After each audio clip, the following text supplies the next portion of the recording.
गेल्या काही दिवसांपासून विरार पूर्वेकडील अनेक गावानजीक असलेल्या डोंगरांना आग लागल्याच्या घटना घडत असून या आगीच्या घटनामुळे ग्रामस्थ हैराण झाले असून आगीत गवत, पेंढा व राब जळून गेले आहेत।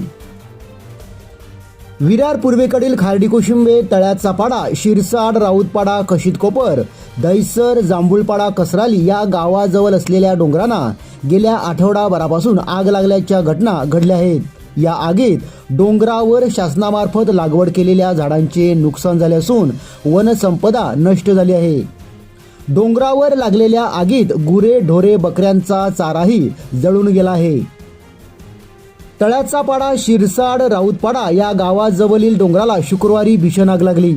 डोंगरावरची ही आग माळ रानावर आल्याने काही घरांजवळ आग आल्याचे दिसून आले। या आगीत गुरेढोरांसाठी साठवणूक केलेले गवत, पेंडा व शेतातील पाळा पाचोळ्याचे राबही जळून गेले आहेत। आग लागल्याची माहिती ग्रामस्थांना मिळताच त्यांनी वेळीच धाव घेत आग विझवण्याचा मोठा प्रयत्न केला। जंगलातील आगीच्या घटनेत सतत वाढ होऊ लागली असून ही आग कशामुळे लागली जात आहे याबाबत वन कर्मचाऱ्यांनी तपास करणे गरजेचे असून वन विभागाने वनसंपदा टिकवण्यासाठी आता अधिक लक्ष देणे गरजेचे असल्याचे येथील ग्रामस्थांनी बोलताना सांगितलं आहे।